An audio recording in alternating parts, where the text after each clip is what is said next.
James was a good man, a devoted man. He earned $3,000 a month as a logistics coordinator.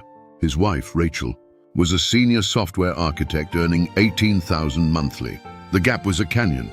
But James wanted to be the man of the house. One Sunday, Pastor Daniel gave a sermon that would destroy James's life. Wearing a custom suit and a Rolex, he leaned into the microphone. "Men, the enemy wants to emasculate you. He wants your wife to see you as less than because she makes more. But I have a weapon for you. If she makes more, give her 70% of what you earn. Not 10, not 20, 70. It will show sacrifice. She will submit. Not because you make more, but because you gave more. That's how Christ loved the church." The congregation exploded. James felt electricity run through him. This was it. Rachel had been distant, making small comments. "Don't worry about dinner. I'll order something. You don't have to get me anything." She never said he wasn't enough, but he felt invisible. Now he had the blueprint. That night, James told Rachel he'd give her $2,100 monthly. "For whatever you need." Rachel blinked. "That's almost your entire paycheck. What will you live on?" "900 is enough. I'm the man. Let me do this." She looked uncomfortable, but didn't argue. "If that's what you want." The ritual began. Every month for 3 years, James sent 70% of his income. $75,600 total.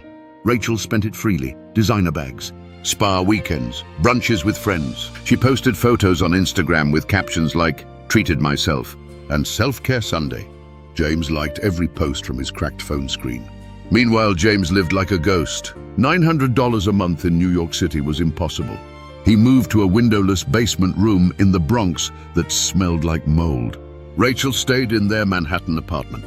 "It's closer to my office," she said. He agreed. He didn't want to burden her. He stopped eating breakfast, then lunch. 1 meal a day. Rice and beans, sometimes just rice. He lost 42 pounds in 8 months. His face became hollow. His clothes hung off him like rags on a scarecrow. People at work asked if he was sick. He said he was fasting, spiritually disciplined. He stopped using the subway, walked everywhere. His shoes fell apart. He duct taped them. When the tape gave up, he walked with cardboard stuffed inside. In winter, his feet went numb. In summer, blisters bled through his socks. He wore the same 2 shirts and 1 pair of pants for 3 years. Hand-washed them in his sink every night, hung them on a wire to dry. The fabric became so thin you could see through it. But the worst part wasn't the poverty. It was the silence. Rachel stopped responding to his texts, stopped answering his calls. When he asked to visit, she said she was busy. Always busy. He saw her once every 2 months, if that. But the money? The money he sent on the 1st of every month without fail. She always accepted that. Then one morning, James woke up and couldn't get out of bed. His body wouldn't move. His chest felt tight. His vision blurred. He thought he was having a heart attack. He called 911. The paramedics came and found him on the floor of his basement room. At the hospital, the doctor looked at him with something close to horror. "Mr. Williams, when was the last time you ate a proper meal?" "I eat.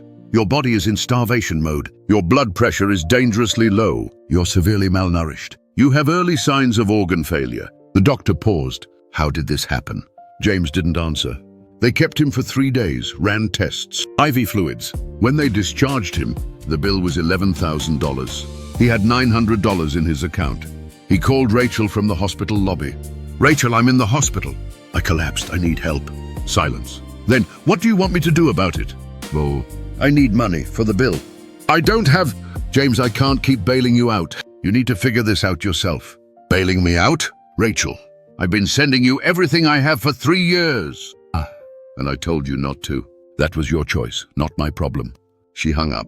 James sat in that hospital lobby for 4 hours.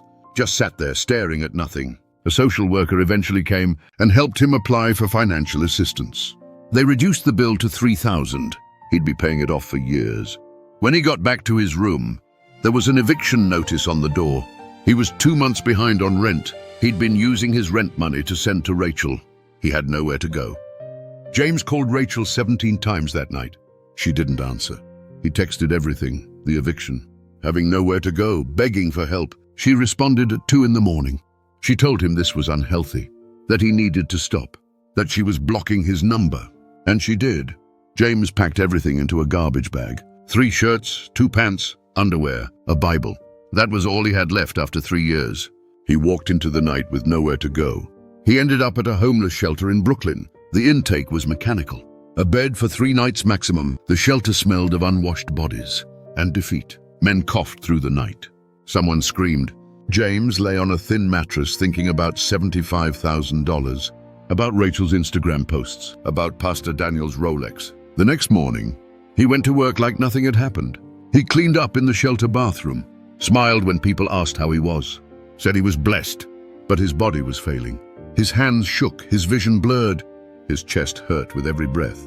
2 weeks later, he collapsed at work. His supervisor found him unconscious in the break room. Another ambulance, another hospital. This time the diagnosis was catastrophic. Kidney failure, severe malnutrition. His body had been consuming itself for months. The doctor said without immediate treatment, he would die. They started dialysis. James's body was so weak the treatment made him violently ill. He vomited until there was nothing left. The nurses watched with pity.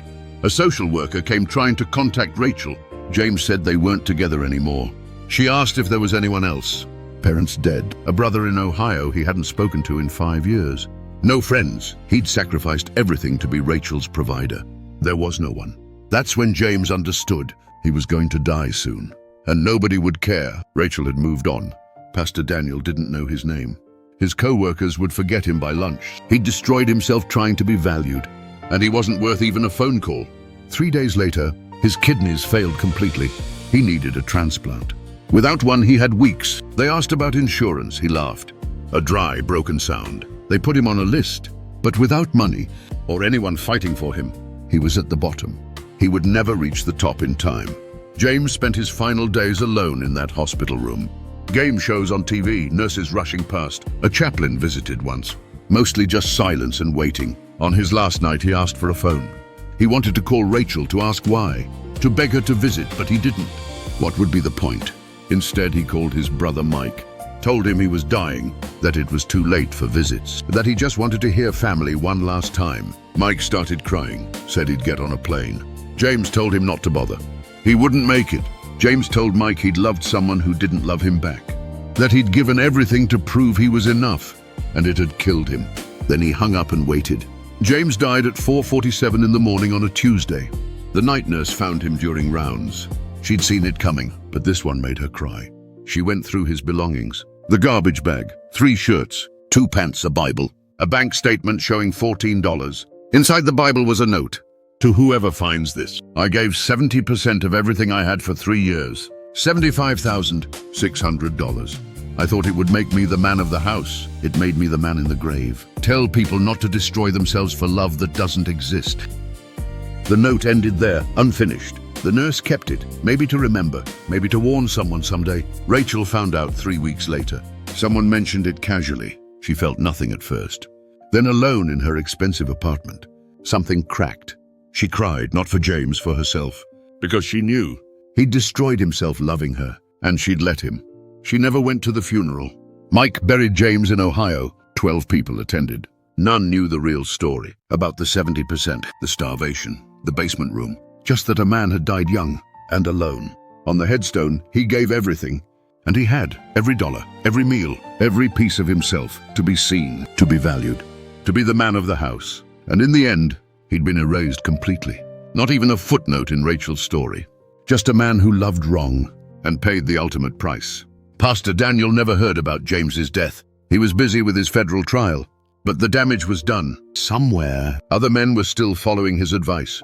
Still giving 70%. Still destroying themselves. James's story should have been a warning, but nobody knew it. The nurse kept the note in her locker. Mike kept the funeral program in a drawer. Rachel kept the guilt buried deep, and the world kept turning, indifferent, as if James had never existed at all.